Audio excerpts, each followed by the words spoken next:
Hello बच्चावाड़ी, नमस्कार, जय हिंद, राधे राधे। क्या हाल चाल है भाई आप सभी लोगों के। आशा करती हूँ आप सभी लोग अच्छे होंगे, मस्त होंगे, स्वस्थ होंगे और अपनी पढ़ाई बहुत ही अच्छी तरीके से कर रहे होंगे। तो मैं शिखा मिश्रा, आपकी हिंदी की अध्यापिका। आज की क्लास में हम लोग पढ़ने जा रहे हैं अपने कुछ और पद्य खंड के चैप्टर्स, जिसमें हम लोग इनको बहुत अच्छे से इनकी व्याख्या करेंगे और इनके क्वेश्चन आंसर्स भी करेंगे। ठीक है, तो चलिए स्टार्ट करते हैं आज का सेशन, जिसमें आज हम लोग पढ़ेंगे कौन कौन से टॉपिक। पथ की पहचान पढ़ेंगे, उन्हें प्रणाम पढ़ेंगे, अच्छा होता, बालक को घिरते देखा और युगवाणी। ये सारे चैप्टर्स आज की क्लास में हम लोग पढ़ने वाले हैं। ठीक है, तो चलिए स्टार्ट करते हैं। सबसे पहला टॉपिक हम लोग करेंगे पथ की पहचान से। ठीक है, देखिए बेटा, आ, अभी ये चैप्टर्स आपको एक साथ दिख रहे होंगे तो आपको लग रहा होगा इतनी बड़ी क्लास है कैसे देखे। पर बच्चा जी, आप ये सोचिए कि अगर 1 घंटा या 1 घंटा 12 मिनट 15 मिनट के अंदर आपको अगर पूरी 2-3 चैप्टर्स एक साथ रिवीजन करने को मिल रहे हैं तो ये आपके लिए बहुत अच्छी चीज़ है कि आप 1 घंटा 1 सवा घंटे के अंदर में 4-5 चैप्टर्स एक साथ कवर कर लेंगे, आपकी रिविजन अच्छी हो जाएगी। ठीक है, और यही चीज़ आपको एग्जाम टाइम में बहुत हेल्प करने वाली है। तो आज नहीं तो कल पढ़ोगे ही, है ना, तो क्यों ना अभी से थोड़ा थोड़ा पढ़ना स्टार्ट करो, ताकि आपके एग्जाम में आपको बहुत ज्यादा बर्डन ना हो, क्योंकि हिंदी का सिलेबस बहुत बड़ा है। ठीक है, चलिए तो आगे बढ़ते हैं। अब बात करेंगे हम लोग यहाँ पर सबसे पहले पथ की पहचान। पथ मतलब होता है रास्ता, रास्ते की पहचान करने को कहा जा रहा है। ठीक है, तो यहाँ पर कौन कहते हैं पथ की पहचान करने के लिए? हमारे हरिवंश राय बच्चन जी। ठीक है, हरिवंश राय बच्चन जी के बारे में आपने बहुत बार पढ़ा होगा, है ना। इनकी आत्मकथा बहुत ज्यादा फेमस है, क्या भूलूं क्या याद करूं, नीड़ का निर्माण फिर से, है ना, और बसेरे से दूर, इनकी ये आत्मकथाएं हैं। उसके अलावा अगर हम इनकी और रचनाओं की बात करें तो मधु कलश, है ना, मधुशाला, ये इन्हीं की रचनाएं हैं। तो हरिवंश राय बच्चन जी की ये भी रचना है पथ की पहचान। तो चलिए पढ़ते हैं। पुस्तकों में है नहीं छप गई जिस इसकी कहानी। पुस्तकों में है नहीं छापी गई इसकी कहानी, हाल इसका ज्ञाता होता है ना औरों की जवानी। अनगिनत राही गए इस राह से उनका पता क्या, पर गए कुछ लोग इस पर छोड़ पैरों की निशानी। अब यहाँ पर देखिए, आपको बेटा जी बताया जा रहा है कि जीवन में बहुत से लोग आते हैं चले जाते हैं, लेकिन उनको कभी किसी किताब में पढ़ते हुए, यानी अगर मैं आपसे ही पूछूं कि आपके दादा के दादा के दादा का नाम क्या था, या चलो छोड़ो मैं आपसे पूछूं आपके दादाजी के दादा का नाम क्या था, यही बता दो आप, तो शायद आप नहीं बता पाओगे। मैं आपसे पूछूं दादाजी के अच्छा पिताजी का ही नाम बता दो, तो थोड़े बहुत बच्चों को पता होगा, है ना। जब हमें अपने ही पूर्वजों के बारे में नहीं पता, तो हम ऐसे दुनिया में बहुत सारे लोग आए और चले गए, जिनको हम कभी किताबों में नहीं पढ़ते, जिनके बारे में हमने कभी सुना नहीं। लेकिन यहाँ पर हरिवंश राय बच्चन जी कहते हैं कि कुछ लोग ऐसे हैं जो ऐसे रास्ते बनाकर चले गए हैं, जिनको आज भी हम क्या करते हैं, पढ़ते हैं। वो अपने पैरों की निशानी छोड़कर चले गए हैं। यह निशानी मूक होकर मतलब मौन होकर, यह निशानी मौन होकर यानी चुप होकर भी बहुत कुछ कह जाती है, भी बहुत कुछ बोलती है। खोल इसका अर्थ पंथी, पंथी मतलब होता है राही, राही मतलब होता है यात्री। ठीक है, यात्रा करने वाला। तो इसका जो राही है, इसका जो मतलब इसको खोल, यानी इसको इसके इसके ही पद कदमों पर तू चल और इसी से तू सीख। ठीक है, पथ का अनुमान कर ले, यानी कि इस रास्ते पर जो लोग चलकर गए हैं उस रास्ते पर चलकर तू भी अपना एक रास्ता बना ले। ठीक है, पूर्व चलने का बटोही बाट की पहचान कर ले। बटोही मतलब वही यात्री को कहा जाता है, और बाट मतलब होता है रास्ता, यानी चलने से पहले तू अपने रास्ते की पहचान कर ले कि तू सही रास्ते पर जा रहा है या गलत रास्ते पर जा रहा है। क्योंकि जब तू किसी रास्ते पर चल जाएगा, वहां से आने का रास्ता फिर बहुत कठिन होता है ना, फिर वहां से आकर वापस किसी दूसरे रास्ते पर जाना और कठिन हो जाता है। इसलिए पहले चलने से पहले तू अपने रास्ते की पहचान कर ले कि तू किस रास्ते जा रहा है। ठीक है, तो इसी चीज को हमें व्याख्या में लिखना है। सबसे पहले हम संदर्भ लिखेंगे, तो ये पद्यांश हमारी पाठ्य पुस्तक हिंदी काव्य में हरिवंश राय बच्चन की कविता पथ की पहचान से ली गई है। प्रस्तुत पद्यांश में कवि हरिवंश राय बच्चन जी कहते हैं कि हे राहगीर, चलने से पहले अपने जीवन पथ के रास्ते की अच्छी तरह से जान ले। तेरे जीवन पथ की कहानी किसी भी पुस्तक में नहीं छापी गई है, ये तुझे स्वयं बनानी पड़ेगी। तेरे जीवन पथ का उद्देश्य दूसरों के कथन या दूसरों की जबानी नहीं ज्ञात हो सकती। बहुत सारे लोग इस संसार में जन्मे और मर गए, उनकी कोई गणना नहीं है, लेकिन इस संसार में कुछ ऐसे लोग भी पैदा हुए जो अपने महान कार्यों के द्वारा अपने पैरों के निशान छोड़ गए। उनके इन महान कार्यों की निशानी मौन होकर भी बहुत कुछ कहती है। हे राहगीर, तो इन महान कार्यों से प्रेरणा लेकर अपने रास्ते की पहचान कर ले और क्या कर ले, जान ले। राहगीर, चलने के पहले तू अपने जीवन पथ की अच्छी तरह से पहचान कर। कवि राहगीर को किससे प्रेरणा लेने को कहता है? तो महापुरुषों से। ठीक है, आगे बढ़ते हैं। यह बुरा है या कि अच्छा, ये देख ले कि रास्ता अच्छा है या बुरा है। व्यर्थ दिन इस पर बिताना, व्यर्थ इस पर तू चलकर आगे बढ़ जा और फिर तुझे पता चले कि ये रास्ता तो बेकार है। अब असंभव छोड़ यह पथ, फिर वो असंभव होता है उस पथ को छोड़ना। दूसरे पर पग बढ़ाना, उस रास्ते को छोड़कर दूसरे रास्ते पर जाना बहुत कठिन होता है। बहुत दूर तक आप चले आए हो, है ना, तो फिर उस दूसरे रास्ते जाना बहुत कठिन होता है। तो इससे अच्छा समझ, इसलिए उसको तू अच्छे से समझ ले। यात्रा सरल इससे बनेगी, अगर तू पहले से उसको समझ कर उस रास्ते पर चलेगा तो तेरी यात्रा सरल हो जाएगी। सोच मत केवल तुझे ही यह पड़ा मन में बिठाना। अच्छा, अब इसको इस तरह से समझो, जैसे अभी आप क्या होगा, 9th के बाद 10th में आओगे, 10th के बाद 11th में जाओगे, फिर एक टाइम आपके पास ऐसा आएगा जब आपको अपनी स्ट्रीम्स चुननी होंगी कि मुझे अब किस स्ट्रीम में जाना है, यानी मैं साइंस स्ट्रीम को लेना चाहता हूँ या कॉमर्स, है ना, मैथ्स की तरफ या आर्ट्स की तरफ जाना चाहता हूँ। तो वहां पर आप क्या करोगे? डायरेक्ट ले लोगे या मेरे मित्र ने लिया तो मैं ले लूं? नहीं, आप पहले उसका क्या करोगे, पता करोगे कि पहले तो आप पता करोगे कि आपका इंटरेस्ट किस में है, आपके इंटरेस्ट के सब्जेक्ट्स कौन कौन से हैं। उसके बाद फिर आप उस स्ट्रीम के बारे में पता करोगे कि उस स्ट्रीम में जाने के क्या क्या फायदे हो सकते हैं, उसमें हमें क्या क्या पढ़ना पड़ता है, कौन कौन से ऐसे स्किल्स जानने पड़ते हैं, या कौन कौन से ऐसे जॉब अपॉर्चुनिटीज मिलेंगी, उसमें हम कहाँ कहाँ अपने फील्ड्स होते हैं, ये सारी जानकारी ढूंढोगे आप, है ना। तो जब आप किसी रास्ते पर चलने से पहले, यानी कोई स्ट्रीम चुनने से पहले उसका क्या करोगे, उसके बारे में जानोगे, तो वह रास्ता आपके लिए सरल हो जाएगा। अब आपने वो कोई स्ट्रीम चुन ली और फिर आपको बाद में पता चला कि इसके लिए तो ये भी पढ़ना पड़ता है, ये भी पढ़ना पड़ता है, और वो आपको अच्छा नहीं लगता, है ना, आपका उसमें इंटरेस्ट ही नहीं है, तो आपको फिर क्या है, वो यात्रा, वो आपकी जो चुनाव है वो आपको गलत लगेगा और वहां से मुड़कर आना कठिन हो जाएगा। ठीक है, यही चीज यहाँ पर भी समझा रहे हैं कि कोई भी चीज अगर आप अपने लाइफ में काम कर रहे हैं तो आप जिस रास्ते पर भी चल रहे हैं पहले उस रास्ते की पहचान कर लो। ठीक है, अब वो ये कहते हैं कि केवल तुझे ही ये काम नहीं, लोग हर किसी को करना पड़ता है। ठीक है, हर सफल पंथी यही विश्वास ले इस पर बड़ा है। जो सफल पंथी यानी जो सफल यात्री है वो इसी विश्वास पर बड़ा है कि उसे पहले इस पथ की पहचान करनी है। तो इस पथ पर आज अपने चित्त का अवधान कर ले। चित्त मतलब होता है मन। ठीक है, इसलिए तो अपने मन को पूरी तरह से तैयार कर ले। पूर्व चलने से पटोही बाट की पहचान कर ले। तो इसको आप बता देंगे कि प्रस्तुत पद्यांश में कवि हरिवंश राय बच्चन जी कहते हैं कि यदि तुमने एक बार सोच समझ के कार्य को शुरू कर दिया तो फिर यह मत सोचो कि वह कार्य अच्छा है या बुरा है, इस पर समय बिताना बेकार है। अब इस रास्ते को छोड़कर दूसरे रास्ते पर बढ़ना संभव नहीं है, क्योंकि बाधाएं तो सभी राह में हैं। तू अपने कार्य को ही अच्छा समझ, इससे तेरे कार्य करने में आसानी होगी। तू यह मत सोच कि बाधाएं सिर्फ तेरी ही राह में है। हर सफल राही इसी विश्वास के साथ इस पथ पर आगे बढ़ा है, वह जो कार्य कर रहा है वही सर्वश्रेष्ठ है। तू इसी बात को आज अपने मन में बिठा के कि जरा कि तू जो कर रहा है वही कार्य सर्वश्रेष्ठ है। ए राहीगर, चलने से पहले तू अपने राह की पहचान कर ले। जीवन में सफलता किसे प्राप्त होती है? तो जो आदमी अपने कार्य को श्रेष्ठ समझता है, जो अपने मतलब जो भी इंसान अपने कार्य को अच्छा समझता है ना, अपने कार्य को कभी किसी से छोटा मत समझो, खराब मत समझो, है ना, जो अपने कार्य को सबसे अच्छा समझता है वही उस सफलता प्राप्त करता है। ठीक है, आगे है अनिश्चित इस जगह में। ठीक है, अनिश्चित, कोई भी चीज निश्चित नहीं है।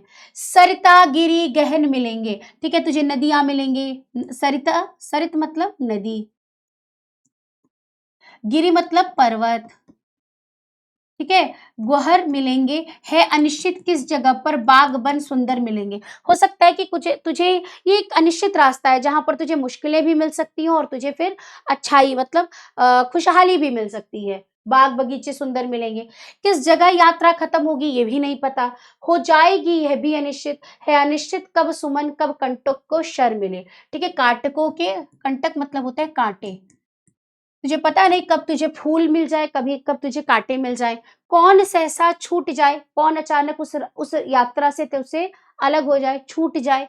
मिलेंगे कौन सहसा और अचानक तुझे कौन मिल जाए। आप पढ़े कुछ भी रुकेगा, मतलब कोई भी चीज स्थिति आ जाए पर तू रुकेगा नहीं। तू ना ऐसी आन कर ले, पूर्व चलने से बटोही बाट की पहचान करे। यानी जीवन के अंदर तेरे कौन आ रहा है, कौन जा रहा है, कब स्थितियां अच्छी होंगी, कब खराब होंगी, कब तुझे मतलब तेरा रास्ता सरल होगा, कब कठिन होगा, ये तुझे नहीं पता, ये सब अनिश्चित है। लेकिन तू इन सब चीज़ों के बावजूद कभी रुकेगा नहीं, ये मन में ठान ले। इसलिए अपने रास्ते को चुनने से पहले उस रास्ते की पहचान कर ले। यही चीज़ बताई है। ठीक है, तो इसको अपनी भाषा में आप लिख लीजिएगा यहाँ से। ठीक है, सेम वही चीज़ मैंने व्याख्या में पढ़ी है, तो आप यहाँ से कर लीजिएगा। कवि हरिवंश राय बच्चन जी जीवन पथ के मुसाफिर से क्या कहना चाहते हैं? तो जीवन की अनिश्चितताओं से डरकर नहीं रुकना चाहिए, बल्कि साहस के साथ आगे बढ़ना चाहिए। कौन कहता है स्वप्नों को ना आने दे हृदय में? वो कहते हैं कौन कहता है कि तू अच्छे-अच्छे सपने मत देख? बिल्कुल आने दे, ठीक है? देखते सब इन्हें, अपना उम्र अपने समय में, हर कोई अपने समय में, अपनी उम्र में अच्छे-अच्छे सपने देखता है, ठीक है? और तू कर यत्न, यत्न मतलब क्या होता है बेटा? कोशिश, तू कोशिश कर उसे पूरा करने की। मिल नहीं सकती सफलता, ये उदय होते लिए कुछ ध्येय नयकों के निलय में। वो कहते हैं कि भई अगर तू तेरे मन में कोई सपने हैं, है ना? बड़ी कुछ बनने की कुछ चाहत है, तो तू बिल्कुल वो चाहत अपने मन में लेकर आ, वो बड़े-बड़े सपने देख। लेकिन उन सपनों को पूरा करने की कोशिश तुझे करनी है ना? तो उन लोगों से सीख जो अपने सफल हुए हैं, जो अपने सपनों को पूरा किए हैं। ठीक है, किंतु जग के पंथी पर यदि स्वप्न दो, सत्य दो सो स्वप्न पर भी मुग्ध मत हो, सत्य का ही ज्ञान कर ले। यानी वो कहते हैं कि अब मनुष्य सपने तो बहुत सारे देखता है, लेकिन सच पूरे नहीं कर पाता, इसलिए सपने वही देख जो तू पूरा कर सकता है। ठीक है, सपने पर मुग्ध होकर, यानी एक दिन मेरा सपना पूरा होगा, वाह कितना सुंदर सपना है, तो सिर्फ सोचने से नहीं होगा, प्रयत्न करने से सच होगा। तो तू उसके लिए काम कर, आगे बढ़। ठीक है, चलिए। प्रस्तुत पद्यांश में कवि हरिवंश राय बच्चन जी कहते हैं कि ए जीवन पथ के मुसाफिर, कौन कहता है कि तू मधुर स्वप्नों को, सुंदर कल्पनाओं को अपने हृदय में मत आने दे। सभी लोग अपने जीवन की इन सुंदर सपन, मधुर कल्पनाओं को स्थान देते हैं और तू यदि प्रयास भी करेगा तो इन सुंदर सपनों और मधुर कल्पनाओं को मन में आने से नहीं रोक सकता है। ये मधुर स्वप्न व्यर्थ नहीं होते, ये आंखों के घर में कुछ उद्देश्य लेकर जन्म लेते हैं। यदि जीवन के पथ पर यदि सुंदर कल्पनाएं दो हैं तो सत्य 200 हैं। यानी कि अगर तूने कल्पनाएं करी हैं तो अगर तू दो सपने देखता है तो सत्य उससे कहीं ज्यादा है। ठीक है, इसलिए अर्थात मधुर स्वप्न और सुंदर कल्पनाएं बहुत कम है और यथार्थ असलियत है। मतलब यथार्थ मतलब होता है सच। ठीक है, यथार्थ मतलब होता है सच। सच सच में ज्यादा होते हैं, इसलिए सिर्फ ख्याली पलाव मत बना, कुछ काम पर भी काम कर। इसलिए ए पथ की मुसाफिर, स्वप्न पर भी तू खुश मत हो, बल्कि तू सच्चाई को भी जान ले। ए राहगीर, चलने के पहले तो अपने जीवन की पथ की पहचान कर ले। प्रस्तुत पद्यांश में कवि क्या संदेश देना चाहते हैं? तो कवि संदेश दे रहे हैं कि कल्पनाओं में मत जियो, कर्मठ और यानी कि मेहनती बनो और दृढ़ निश्चयी बनो। ठीक है, आगे स्वप्न आता स्वर्ग का, यानी स्वप्न मतलब तुम स्वप्न देखते हो कि तुम्हारा जीवन एकदम कैसा हो, स्वर्ग जैसा हो। ठीक है, दृग मतलब होती है आंखें, दृग मतलब क्या होती है बेटा? आंखें। कोरकों से दीप्ति आती, कोरक मतलब आंखों के कोनों से रोशनी आती, दीप्ति मतलब होता है रोशनी, प्रकाश। ठीक है, पंख लग जाते पगों को, और पैरों को क्या लग जाते हैं? पंख लग जाते हैं, पगों मतलब पैरों को। ललकती उन्मुक्त छाती, उन्मुक्त मतलब खुश हो जाती है। ठीक है, ललकती है छाती, क्या खुश हो जाती है। रास्ते का एक कांटा पांव का दिल चीर देता है, रक्त की 2 बूंद गिरती, एक दुनिया डूब जाती, आंख में हो स्वर्ग लेकिन पांव पृथ्वी पर टिके हो। यानी हम बहुत अच्छे अच्छे सपने देखते हैं, स्वर्ग के सपने देखते हैं, आंखों के कोने में वो सपने दिखाई देते हैं, है ना? लेकिन क्या होता है कि रास्ते में जब कोई कांटा चुभ जाता है तो वहीं पर हमारे सपने टूट जाते हैं, और क्या हो जाता है, हमारी जो इच्छाएं हो, हमारी जो अभिलाषाएं होती है वो सब डूब जाती हैं। पर आंखों में हो स्वर्ग, पाँव मतलब आंखों में तो तुम ऊँची-ऊँची इच्छाएँ रखो, मतलब सपने रखो, लेकिन पाँव तुम्हारे पृथ्वी पर होने चाहिए। यानी बहुत ज़्यादा ओवर कॉन्फिडेंस में मत रहो, ओवर कॉन्फिडेंस में फिर आप गिर जाओगे, है ना? तो पाँव आपके पृथ्वी पर हो, यानी मेहनत करते रहो और आगे बढ़ते रहो। कंटकों की इस अनोखी, यानी काँटों की इस अनोखी सीख का सम्मान कर ले, यानी काँटे भी तुझे बहुत कुछ सिखाते हैं, इसका भी तू सम्मान कर। यानी जीवन की यात्रा में जिसमें तू निकला है, यहाँ पर तुझे हर एक क्षण कुछ न कुछ सीखने को मिलेगा। जब तू गिरेगा, जब तुझे परेशानी आएगी, तो ये तुझे कुछ न कुछ सिखाएगी। तो उन मुसीबतों को भी तू, उसका भी सम्मान कर, उससे भी तू कुछ सीख, ठीक है? पूर्व चलने के लिए बटोही बाट की पहचान कर ले। प्रस्तुत पद्यांश में कवि हरिवंश राय बच्चन जी कहते हैं, जीवन पथ के मुसाफिर, जीवन पथ पर चलने से पहले ही जो स्वर्ग के सपने आने लगते हैं, सुंदर कल्पनाएं आने लगती हैं, जिससे तेरी आंखों में चमक आ जाती है और तेरे पैरों की कल्पना के पंख लग जाते हैं, तेरी ललचाई हुई उन्मुक्त छाती उत्साह से भर जाती है। उसी प्रकार रास्ते का एक कांटा तुम्हारी कल्पना के पांव को घायल कर देता है, जिससे खून की दो बूंदें गिरती हैं, तुम्हारी कल्पनाओं की दुनिया उसमें डूब जाती है। अर्थात रास्ते में आने वाली एक छोटी-छोटी बाधा तेरी कल्पनाओं को बाधित कर देती है। यानी तुम्हारे जीवन में एक प्रॉब्लम आई और तुम फिर सारी चीज़ों को छोड़-छाड़ के बैठ जाते हो। नहीं करना चाहिए। अर्थात तेरी कल्पनाएँ समाप्त हो जाती है, इसलिए तेरी आँखों में स्वर्ग हो, सुंदर कल्पनाएँ हो, लेकिन तेरे पाँव पृथ्वी पर टिके हों। अर्थात तेरे कार्य संसार के अनुकूल हों। इस अनोखी काँटों की सीख का सम्मान कर, ए राहगीर, चलने से पहले तो अपने जीवन की पहचान कर। ठीक है, कवि के अनुसार पथिक की आँखों में क्या होना चाहिए? तो सुंदर स्वप्न और कल्पनाएँ होनी चाहिए। तो हमारा ये चैप्टर भी हो गया है समाप्त। अब हम अपने दूसरे चैप्टर की तरफ चलेंगे, जो कि है उन्हें प्रणाम। ठीक है बेटा जी, अब पहले चैप्टर में हमने अभी तक क्या सीखा?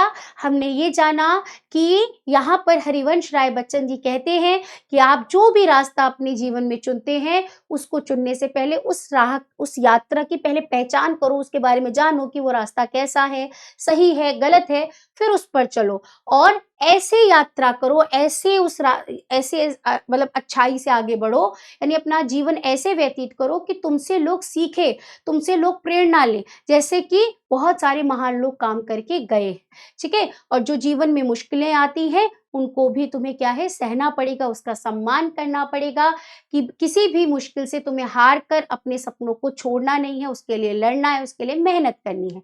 यही बात इसमें उन्होंने कही है, ठीक है? तो हमारा पहला चैप्टर समाप्त। अब हम चलते हैं उन्हें प्रणाम दूसरे चैप्टर पे, ठीक है? चलिए, तो यहाँ पर हमारा चैप्टर है सोहन लाल द्विवेदी जी का। भेद गया है दीन अश्रु से जिनका मन, मोहताजों के साथ न उनको आती शर्म, किस देश में किस वेश में करते कर्म। अच्छा, दीन, दीन मतलब होते हैं दुखी, दीन मतलब क्या? दुखी। अश्रु मतलब होते हैं आंसू, ठीक है? मोहताजों के साथ न जिनको आती शर्म, किसी देश में किसी वेश में करते कर्म, मानवता का संस्थापन ही है जिनका धर्म, ज्ञात नहीं उनके नाम, उन्हें प्रणाम सतत प्रणाम। यानी यहाँ पर उन अच्छे लोगों को प्रणाम करने की बात करी जा रही है कि उन लोगों के नाम शायद हमने कभी सुने ना हो, कभी हमने पढ़े ना हो, पर जो लोगों के काम आते हैं, जो दीन दुखियों के, जो गरीबों के आंसू पोंछते हैं, जो मोहताज, जो बेचारे गरीब होते हैं, उनके लिए मतलब जो गरीब है, उनको देखकर उनको उन पर शर्म आती है कि यार हमारे देश के अंदर ऐसी स्थिति क्यों चल रही है ना? या फिर हर देश के अंदर कुछ ना कुछ वो लोग घूम घूम के लोगों की हेल्प करते हैं और शायद हमें उनके नाम तक भी नहीं पता। ऐसे लोगों को यहाँ पर कवि प्रणाम करते हैं, ठीक है? चलिए, तो सबसे पहले हमें संदर्भ लिखना होगा। प्रस्तुत पद्यांश हमारी पाठ्य पुस्तक हिंदी काव्य में संग्रहित उन्हें प्रणाम नामक शीर्षक कविता से लिया गया है। इसके रचयिता पंडित सोहनलाल द्विवेदी हैं। पाठ्य पुस्तक में प्रस्तुत रचना जय भारत जय काव्य संग्रह से लिया गया है। ठीक है, अब यहाँ पर कवि सोहनलाल द्विवेदी जी उन महान लोगों को प्रणाम करते हुए कहते हैं कि जिनका हृदय दीन दुखियों के आंसुओं से पिघल जाता है, जो गरीबों और मोहताजों की मदद करते हुए कभी शर्म महसूस नहीं करते, वे चाहे किसी भी देश या वेश में हो, हमेशा अच्छे और मानवता से भरे कार्य करते हैं। मानवता की सेवा ही जिनका सच्चा धर्म है और जिनका नाम कोई नहीं जानता, कवि ऐसे महान निस्वार्थ लोगों को मैं बार बार प्रणाम करता हूँ। कवि सोहनलाल द्विवेदी जी किन लोगों को प्रणाम करते हैं? तो कवि उन लोगों को प्रणाम करते हैं जो दीन दुखियों की मदद करते हैं और मानवता की सेवा में अपना धर्म मानते हैं। आगे, कोटि कोटि यानी करोड़ करोड़, कोटि मतलब होता है करोड़ों, ठीक है। करोड़ों नंगों भिकमंगों को के जो साथ खड़े हुए हैं कंधा जोड़ उन्मत्त मात। यानी जो लोग करोड़ों करोड़ों भिखारी हैं, जो मतलब एकदम दीन है, गरीब है, उन लोगों के साथ सीना तान के उनके साथ खड़े हैं, ठीक है। शोषित जन के पीड़ित जन के कर को थाम, यानी जिनका शोषण होता है, शोषित मतलब जिनका क्या होता है, शोषण होता है ना। जन मतलब लोग, ठीक। पीड़ित जन जिनको पीड़ा होती है, उनके हाथ को पकड़कर जो लोग खड़े हैं, ठीक है। बढ़े जा रहे उधर जिधर मुक्ति प्रकाम, यानी उन लोगों को हाथ पकड़कर उस तरफ लेकर जा रहे हैं जहां पर उनको इस गरीबी से, उनके दुख से मुक्ति मिल सकती है। ज्ञात और अज्ञात मात्र हैं जिनके नाम, थोड़े बहुत नाम उनके पता है और बहुतों के नाम नहीं पता है। ऐसे वंदनीय सत्पुरुषों को सतत यानी हमेशा, लगातार, सतत मतलब लगातार प्रणाम है, ठीक है। चलिए, कवि सोहनलाल द्विवेदी जी उन महान लोगों को प्रणाम करते हुए कहते हैं कि जो लोग करोड़ों गरीब भूखे और भिखारियों के साथ खड़े हैं, वे सबका सहारा बनकर सिर ऊंचा रखे शोषित और पीड़ित लोगों का हाथ थामे आगे बढ़ते रहते हैं उस दिशा में जहां सच्ची मुक्ति और आजादी, उनका कोई जातीय प्रसिद्ध नाम नहीं है, फिर भी वे बहुत वंदनीय हैं। कवि ऐसे सच्चे और नेक लोगों को बार बार प्रणाम करते हैं। कवि सोहनलाल द्विवेदी जी किन लोगों को प्रणाम करते हैं? तो कवि उन लोगों को प्रणाम करते हैं जो गरीबों, भूखों और पीड़ितों को सहारा बनकर उनकी मदद करते हैं। चलिए, जिनके गीतों को पढ़ने से मिलती शांति, ठीक है। जिनके गीतों को पढ़कर क्या मिलती है? शांति मिलती है। जिनके तानों के सुनने से झिलती भ्रांति, है ना। और जिनकी जो तान है, जो सुंदर मधुर गाने हैं, वो सुनकर भी मन को क्या है? शांति मिल जाती है। छा जाती मुखमंडल, यानी मुखमंडल मतलब है चेहरे पर, और छा जाती चेहरे पर यौवन की क्रांति, ठीक है। जिनके टेकों पर टिकने से टिकती है क्रांति, यानी जिनके कहने से, क्रांति मतलब होता है बदलाव, ठीक है। क्रांति मतलब क्या होता है? परिवर्तन या बदलाव। मरण मधुर बन जाता है जैसे वरदान, मृत्यु भी वरदान बन जाता है। अधरों पर खिल जाती मादक मुस्कान, अधर मतलब होठ, होठों पर भी एक अच्छी सी मुस्कान आ जाती है। नहीं देख सकते जग में अन्याय वितान, प्राण उच्छ्वसित होते होने को बलिदान। और क्या है कि वो किसी के साथ अन्याय नहीं देख सकते और उनके प्राण क्या हो जाते हैं? उच्छ्वसित, यानी एकदम आतुर हो जाते हैं क्या करने के लिए? बलिदान देने के लिए। ऐसे लोगों को लगातार प्रणाम है। तो कवि उन महान लोगों की बात करता है जिनके गीत पढ़ने से मन को शांति मिलती है और जिनकी मधुर धुन सुनकर मन आनंद से भर जाता है। उनके चेहरे पर हमेशा यौवन तेज की चमक रहती है, उनके सहारे प्रेरणा से समाज की क्रांति कायम रहती है। ऐसे लोग मृत्यु को भी मधुर वरदान की तरह स्वीकार करते हैं। उनके होठों पर अंतिम समय में भी मधुर मुस्कान खिली रहती है। वे संसार में अन्याय और अत्याचार को सहन नहीं कर सकते, इसलिए अपने प्राणों की आहुति देने के लिए भी सदा तैयार रहते हैं, ठीक है। कवि किन लोगों की बात करता है? तो कवि उन महान लोगों की बात करता है जिनके गीत मन को शांति और आनंद देते हैं, जो समाज में परिवर्तन लाते हैं। आगे, जो घावों पर मरहम कर देता है काम, ठीक है। जो किसी के घाव पर मरहम, है ना, मरहम मतलब क्या होता है? दवाई जैसा काम कर दे, ठीक है। मरहम मतलब दवाई, ठीक है, दवाई लगाने का, उसका इलाज कर दे। उन सहृदय, सहृदय मतलब अच्छे दिल वाले, ठीक है, अच्छे दिल वाले लोगों को, दिल वाले हृदयों को मेरा कोटि प्रणाम, उन लोगों को मेरे हजारों बार, करोड़ों बार प्रणाम है। उन्हें जिन्हें है नहीं जगत में अपना काम, जो जिन्हें अपना काम नहीं, मतलब वो अपना काम छोड़कर लोगों के लिए काम करते हैं। राजा से बन गए भिखारी तज आराम, तज मतलब छोड़कर, ठीक है। राजा से जो भिखारी बन गए, है ना, अपना आराम छोड़कर, किसके लिए? लोगों के लिए। दर दर भीख मांगते सहते वर्षा घाम, ठीक है, और लोगों के घर घर भीख मांगते हैं, 2 वक्त की रोटी खा लेते हैं और वर्षा धूप हर कुछ सहते हैं, किसके लिए? दूसरों के लिए। 2 सूखी मधुकरियां मतलब होता है बेटा रोटी, 2 सूखी रोटी खा लेते हैं और उनको उसी से विश्राम मिल जाता है। जिनकी आत्मा सत्य का करती शोध, जो हमेशा सत्य की बात करते हैं, जिनको है अपने गौरव गरिमा का बोध, जिन्हें अपनी गरिमा का, अपने बारे में ज्ञान है, ठीक है, बोध मतलब होता है ज्ञान, ठीक है, जिन्हें दुखी पर दया और क्रूर पर आता क्रोध, जिन्हें दुखियों पर दया आती और क्रूर जो गंदे लोग हैं उन पर क्रोध आता, अत्याचारों का अभीष्ट जिनका प्रतिशोध, और जो अत्याचार करते हैं उनका वो क्या लेते हैं? बदला लेने को तत्पर रहते हैं, तैयार रहते हैं, ठीक है, ठीक, उन्हें प्रणाम, उन्हें लगातार प्रणाम। जो निर्धन के धन निर्बल का बल अविराम, उन नेताओं के चरणों में कोटि प्रणाम। तो कहते हैं जो निर्धन लोगों के धन और निर्बल यानी कमजोर लोगों का बल बन जाते हैं, बिना अविराम मतलब बिना रुके, उन सभी नेताओं के चरणों में कवि का करोड़ों बार प्रणाम है। ठीक है, तो इसी चीज को यहाँ पर एक एक करके आप लिख दीजिएगा। मैंने एक एक लाइन का अर्थ बताया है, तो आप इसको यहाँ से पढ़ लीजिएगा। ठीक है, ऐसे लोग अन्याय और अत्याचार के बारे में कैसी प्रतिक्रिया करते हैं? तो ऐसे लोग अन्याय और अत्याचार का विरोध करते हैं और निर्दयी लोगों का क्रोधित करते हैं। मातृभूमि का जगह जिन्हें ऐसा अनुराग, यानी अपनी मातृभूमि से इतना वो प्रेम करते हैं, अनुराग मतलब प्रेम होता है। यौवन में लिया जिन्होंने वैराग, और युवा अवस्था में, यौवन का मतलब क्या होता है बेटा? युवा अवस्था में ही जिन्होंने वैराग्य ले लिया, यानी वो सन्यासी बन गए, यानी अपना घर बार सब कुछ छोड़कर क्या, देश को अपना जीवन समर्पित कर दिया।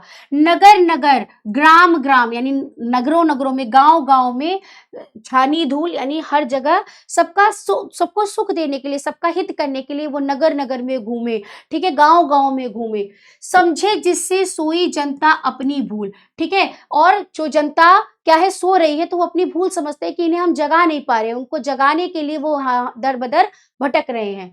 जिनको रोटी नमक ना होता कभी नसीब, है ना, जिनको रोटी नमक भी ना मिल पाए, जिनको युग ने बना रखा सदा गरीब, उन मूर्खी को विद्वानों को जो दिन रात मूर्ति होगा ये, जिन्हें जगाने को फेरे देती प्रातः, ठीक है, जगा रहे जो सोए गौरव का अभिराम, उन स्वदेश के स्वाभिमान को कोटि प्रणाम। तो वो लोग जो संसार के हित के लिए कार्य करते हैं, जो देश के लोगों को जगाने का काम करते हैं, जिन्होंने कभी दिन रात नहीं देखा, अपने आप को नहीं देखा, अपना सुख आराम नहीं देखा, जो सदा गरीबी के पल को झेलते रहे, ऐसे लोगों को कवि प्रणाम करते हैं। ठीक है बेटा, स्वाभिमानी और देशभक्त लोग, ठीक है, लास्ट में वो देशभक्त की बात करते हैं। तो कवि उन देशभक्तों को प्रणाम करता है जिनके हृदय में मातृभूमि के प्रति गहरा प्रेम जाग उठा है। उन्होंने युवावस्था में ही त्याग और वैराग्य का मार्ग अपनाया। वे गांव गांव नगर घूम घूम करके मिट्टी में धूल खाते हैं ताकि सोई हुई जनता को उसकी गलतियां समझा सके। वे लोग जो खुद गरीबी में जीवन बिताते हैं, जिन्हें कभी रोटी और नमक तक नसीब नहीं होती, फिर भी वे दिन रात मेहनत करते हैं ताकि गरीब और अज्ञान लोगों को जागरूक कर सके।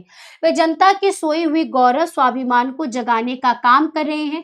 कवि ऐसे सच्चे देशभक्तों और अपने देश के गौरवपूर्ण स्वाभिमान को बार बार प्रणाम करता है। ठीक है, ऐसे देशभक्त जनता की सेवा में कैसे लगे रहते हैं? तो ऐसे गरीबों में जीते हुए भी दिन रात मेहनत करते हैं और गांव गांव नगर नगर घूमकर लोगों के स्वाभिमान और गौरव को जागृत करते हैं।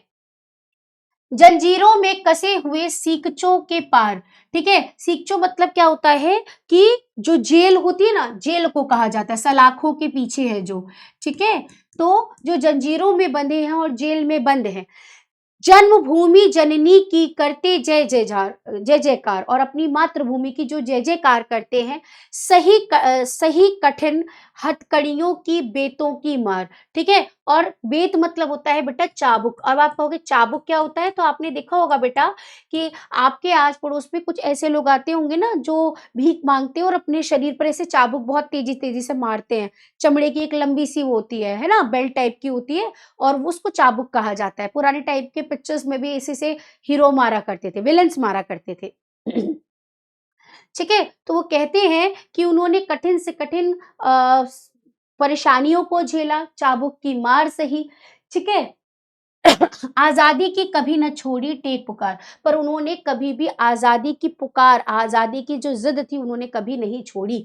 स्वार्थ, लोभ, यश कभी सका है जिन्ह न जीत। उनके मन में कभी स्वार्थ नहीं आया, कभी लोभ, लालच नहीं आया और यश, यश मतलब कि उनका नाम फ़ेमस हो, इसके लिए भी वो कभी भी इस चीज़ के लिए कभी वो मरते नहीं थे कि भई हाँ, मुझे ये चीज़ मिल जाए, मुझे ये चीज़ मिल जाए। उनके मन में कभी कोई लालच नहीं था।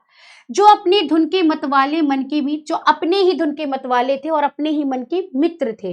ढाने को साम्राज्यवाद की दृढ़ दीवार, साम्राज्यवाद मतलब जो बाहरी लोगों का आक्रमण था अपने भारत पर, उन लोगों को गिराने के लिए, उन लोगों को भगाने के लिए बार-बार बलिदान देने और प्राणों को वार करने के लिए तैयार थे।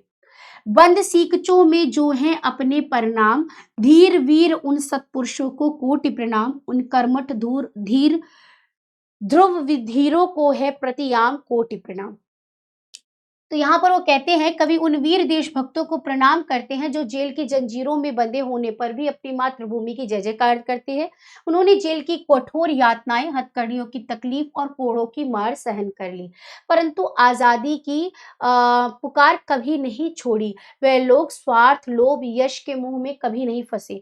वह अपने मन की सच्ची लगन और देशभक्ति के मतवाले होकर उन्होंने साम्राज्यवाद की मजबूत दीवार को गिराने के लिए अपने प्राणों की आहुति तक दे दी। कवि ऐसे साहसी, कर्मठ और धैर्यवान वीरों को बार-बार प्रणाम करता है जो जेल की सलाखों के पीछे रहते हुए भी अमर और पूजनीय है। ठीक है? ये वीर अपने देश किसके लिए अपने प्राणों की आहुति देने को तैयार है। तो ये वीर देशभक्त साम्राज्यवाद की दीवार गिराने और देश की आज़ादी के लिए अपने प्राणों की आहुति देने को तैयार है। जो फांसी के तख्ते पर जाते झूम, ठीक है? जो फांसी के तख्ते पर झूम जाते, जो हँसते-हँसते शूली को लेते चूम और जो फांसी, शूली मतलब क्या है बेटा? फांसी, जो फांसी को भी चूम लेते, ठीक है? जैसे देशभगत थे देशभक्त हमारे कौन थे? भगत सिंह थे, ठीक है? दीवारों में चुन जाते जो मासूम, टेक न तजते, तजते मतलब फिर भी वो नहीं छोड़ते, क्या? ज़िद नहीं छोड़ते। जो पी जाते विष का घूम, उस घूँट होगा ये। हुँ। उस आगत को जो कि अनागत दिव्य भविष्य यानी कि वो मतलब ये इसलिए कर देते कि जो अभी तक समय आया नहीं, आज़ादी वाला, उस समय को लाने के लिए वो ये सारी यातनाएँ, ये सारे दुःख को वो सह लेते, ठीक है? तो आगत मतलब आने वाला और अनागत मतलब जो अभी तक नहीं आया, ठीक है? जिनकी पावन ज्वाला में सब पाप हविष्य, सब स्वतंत्र, सब सुखी जहाँ पर सुख विश्राम, नवयुवक के उस नव प्रभात की किरण नलाम, उस मंगलमय दिन को मेरे कोटि प्रणाम, सर्वोदय हँस रहा जहाँ सुख शांति प्रकाम। तो कहते हैं कि उस दिन के लिए वो क्या करना चाहते हैं, ज्वाला बनकर सभी पापों का नाश करके स्वतंत्रता को क्या करना चाहते हैं, प्राप्त करना चाहते हैं और यहाँ पर कवि उन दिनों को प्रणाम करना चाहते हैं, उन दिनों को प्रणाम करना चाहते हैं जो देश के अंदर आज़ादी, खुशहाली होगी, सूर्य की लालिमा होगी और चारों तरफ स्वतंत्रता और खुशहाली होगी, उन दिनों को प्रणाम करते हैं। ठीक है?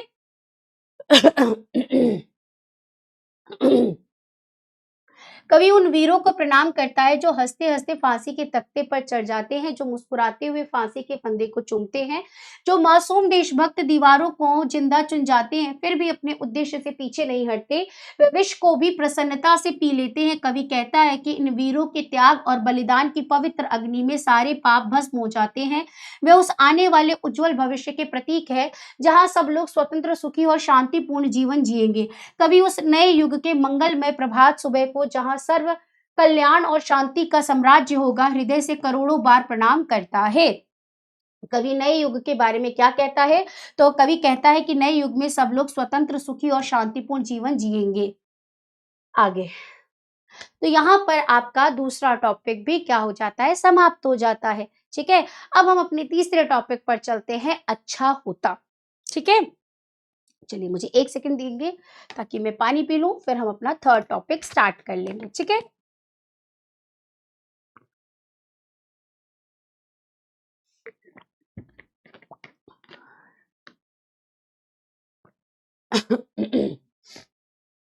चलिए, अब यहाँ पर क्या कह रहा है? अच्छा होता।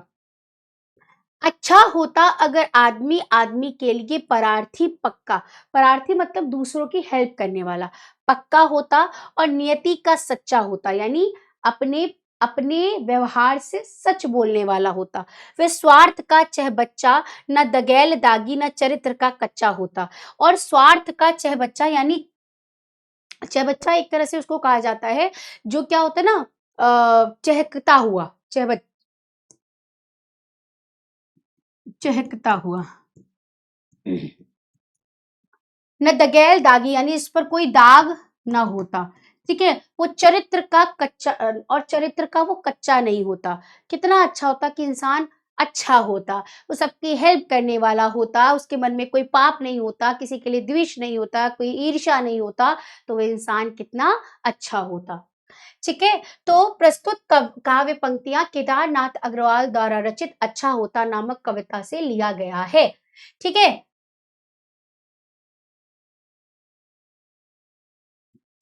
गलती से आ गया है। प्रस्तुत पद्यांश में कवि केदारनाथ अग्रवाल जी कहते हैं कि ये देश और समाज के लिए कितना अच्छा होता कि जब एक आदमी दूसरे आदमी के लिए परोपकारी होता, वह अपने विचारों का पक्का होता, वह नियति का स्वच्छ और साफ होता। आगे कवि पुनः कहते हैं कि कितना अच्छा होता यदि आदमी स्वार्थी ना होता, उस पर किसी भी प्रकार का कलंक ना लगा होता, उसका चरित्र भी किसी प्रकार की बुराई ना होती। कवि केदारनाथ अग्रवाल जी के अनुसार एक आदर्श व्यक्ति में कौन-कौन सी विशेषताएं होनी चाहिए? तो विचारों का पक्का, स्वच्छ, स्पष्ट चित्त होना चाहिए, स्वार्थी नहीं होना चाहिए और चरित्र का अच्छा होना चाहिए। ठीक है? अच्छा होता अगर आदमी आदमी के लिए दिलदार होता, दिलेर होता, दिलेर मतलब हिम्मती होता। ठीक है? और हृदय का थाती होता, ना ईमान का घाती होता, ठगैर ठाकुर, ना मौत का बाराती होता। वही सेम लाइन इसमें भी उन्होंने कही है कि मन का दिलदार होना मतलब लोगों की हेल्प करने वाला होता, हिम्मती होता, हृदय का एकदम क्या होता, बड़े दिल वाला होता, ईमानदार होता, ठग किसी को ठगता नहीं और किसी के लिए गलत नहीं सोचता। ठीक है, तो प्रस्तुत पद्यांश में कवि केदारनाथ अग्रवाल जी कहते हैं कि यह देश और समाज के लिए कितना अच्छा होता अगर एक आदमी दूसरे आदमी के लिए प्रेम करने वाला होता, साहसी होता और उसका हृदय मानवीय मूल्यों की धरोहर होता। आगे कवि पुनः कहते हैं कि ये कितना अच्छा होता यदि आदमी धोखेबाज ना होता, ठगी करने वाला स्वामी ना होता और ना ही वह किसी मौत का जश्न या खुशी मनाने वाला होता। कवि केदारनाथ अग्रवाल जी के अनुसार एक आदर्श व्यक्ति में कौन-कौन सी विशेषताएं होनी चाहिए? तो वही जो मानवीय मूल्यों से भरा हुआ हो और साथ ही साथ धोखेबाज और ठगी ना हो। ठीक है? आगे, आग के होठ बोलते हैं सितारों के बोल, खुलती चली जाती है शहद की पंखुड़ियां, चूमती अंगुलियों के नृत्य पर राग करते हैं किलोल। ठीक है, तो इसमें वो कहते हैं कि प्रस्तुत पद्यांश में कवि केदारनाथ अग्रवाल जी कहते हैं कि ईर्ष्या, द्वेष और कटुता से भरे मनुष्य की आग रूपी होठ बोलते हैं। उनके बोल सितार के संगीत की तरह मधुर होते हैं। जब सितार बोलते हैं तो शहद की पंखुड़ियां खुलती चली जाती हैं, अर्थात कवि कहने का तात्पर्य है कि आजकल लोगों के मन ईर्ष्या, दोष और कटुता से भरा है, किंतु जब वो बोलते हैं तो सितार की तरह मधुर होते हैं। मतलब मुंह से तो बहुत अच्छे बनते हैं ना, मीठी मीठी बातें करेंगे लेकिन आपको पीछे से ठग कर जाएंगे, आपको पता भी नहीं चलेगा, है ना। तो यहाँ पर उन लोगों से सचेत रहने को और ऐसे ना होने को कवि कह रहे हैं। ठीक है, इसके सामने वाले को पता ही नहीं चलता कि उसके मन में कितनी ईर्ष्या, द्वेष और कटुता भरी हुई है। कवि केदारनाथ अग्रवाल जी के अनुसार ईर्ष्या, द्वेष और कटुता से भरे मन वाले व्यक्ति के बोल कैसे होते हैं? तो ईर्ष्या, द्वेष और कटुता से भरे मन वाले व्यक्ति के बोल बाहर से सितार के संगीत की तरह मधुर होते हैं, लेकिन मन के भीतर वे भाव भरे होते हैं, मतलब खराब भाव होते हैं। रात के खुले अ, अच्छा, अब यहाँ पर देखो दूसरा, 1 सेकंड, 1 सेकंड। यहाँ पर ना 1 सेकंड। अच्छा होता एक ही था बेटा, इसके बाद हमारा इन्हीं का ही दूसरा चैप्टर है सितार संगीत के। ठीक है? तो सितार संगीत के अंदर वह बात कर रहे हैं उन लोगों की कि जो सितार संगीत का बजता है, वो कैसा होता है? एक इंसान से उनका कंपैरिज़न करके बताया हुआ है। ठीक है? अब इनकी दूसरी पंक्तियाँ आती है कि रात के खुले वक्ष पे, यानी रात का जो खुला आसमान होता है, चंद्रमा के साथ शताब्दियाँ झाँकती हैं, अनंत की खिड़कियों से संगीत के समारोह में कौमार्य बरसता है, यानी सुंदरता बरसती है। ठीक है? हर्ष का हंस दूत पर तैरता है, जिस पर सवार भूमि की सरस्वती काव्यलोक में विचरण यानी घूमती है। अब इसको कैसे लिखेंगे? तो प्रस्तुत पद्यांश में कवि केदारनाथ अग्रवाल जी कहते हैं कि जब रात्रि में सितारे संगीत की ध्वनि से निकलते हैं, तो रात के खुले हृदय पर चंद्रमा के साथ आकाश की खिड़कियों से शताब्दियां झांकती हैं, अर्थात वर्षों पहले घटी घटनाओं की झांकी मिलती है। आगे कवि कहते हैं कि रात्रिकालीन संगीत के समारोह में यौवन बरसता है, चारों ओर खुशियां छाई होती हैं। प्रसन्नता रूपी हंस दूध पर तैरता है और उस प्रसन्नता रूपी हंस पर सवार होकर भूमि की देवी मां सरस्वती काव्यलोक में भ्रमण करती है। ठीक है। कवि केदारनाथ अग्रवाल जी के अनुसार रात्रि में सितार के संगीत का प्रभाव कैसा होता है? तो कवि के अनुसार रात्रि में सितार के संगीत की ध्वनि से वर्षा पहले की घटनाओं की झांकी दिखाई देती है, यौवन और खुशियां चारों तरफ फैली होती है, प्रसन्नता रूपी हंस तैर रहे होते हैं और मां सरस्वती काव्यलोक में भ्रमण करती है। तो यहाँ पर आपका ये चैप्टर भी समाप्त हो जाता है। अब हमारा अगला चैप्टर शुरू होता है, बादल को घिरते देखा है। ठीक है। चलिए, अमल धमल गिरि शिखरों पर बादल को घिरते देखा है। अमल मतलब होता है स्वच्छ, अमल मतलब स्वच्छ, धवल मतलब क्या होता है? सफेद या चांदी जैसी, गिरी मतलब पर्वत यानी यहाँ पर हिमालय पर्वत की बात है, शिखरों पर बादल को घिरते देखा है।